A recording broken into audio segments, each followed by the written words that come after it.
This Lotus Elise has travelled all the way from Ireland to Cambridge Car Audio. This car is about to embark on a serious audio upgrade. Let's jump into today's video.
So the Lotus Elise is complete, and obviously there wasn't really much point in showing you guys before we started, because if you own one of these cars, you know they sound absolutely horrific. And this one actually came in with a semi-upgraded system already. It had the rear speakers added. So a lot of these cars, and we always need pictures of the interiors on these because some of them do change, some of them have rear, some of them don't.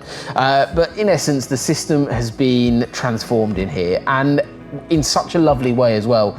Obviously it's a very tight cabin in here, which is quite difficult, and also the speaker locations are kind of all over the place. However, it still works. I mean, on top of the dashboard here, we've got the 4-inch Audison Prima set, which sits behind the OEM grille, which is what our client wanted in terms of that kind of natural OEM look for the Lotus.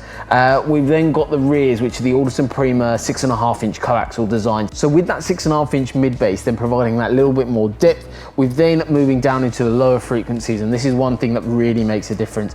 We've added in the Eaton 6-inch sub. It's quite a small sub in terms of as far as subs goes. However, we're very, very limited on space here. So this is a really nice location because it sits behind the footplate. Your feet can still rest on top of it. It's still relatively well protected by the grille and everything, but it just means that it adds a hell of a lot more depth. And then we've got the little sub controller in the pocket down on this side.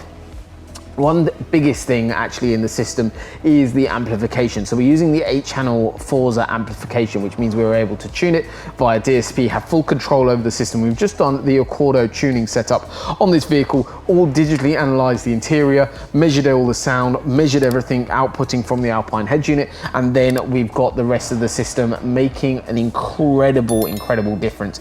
We've also gone for the larger 9-inch screen from the Alpine Halo series, which looks really smart.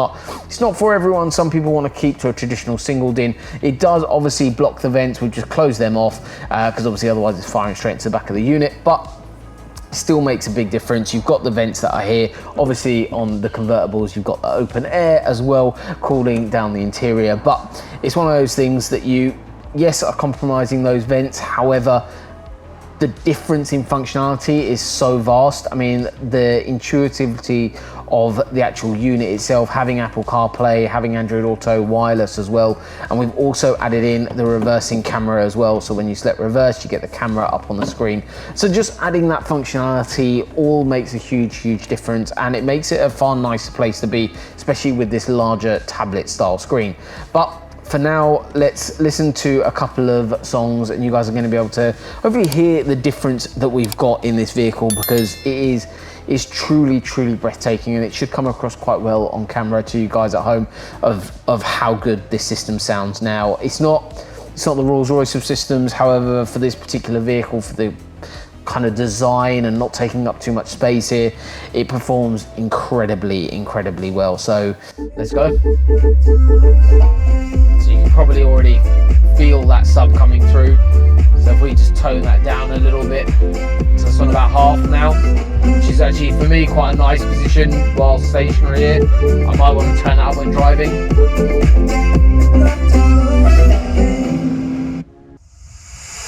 Out of my job, I lost my car and my home. I'm leaving for a destination I still don't know. Somewhere nobody must have duties at all. And if you like this, you can follow me. So let's go. Follow me. And let's go.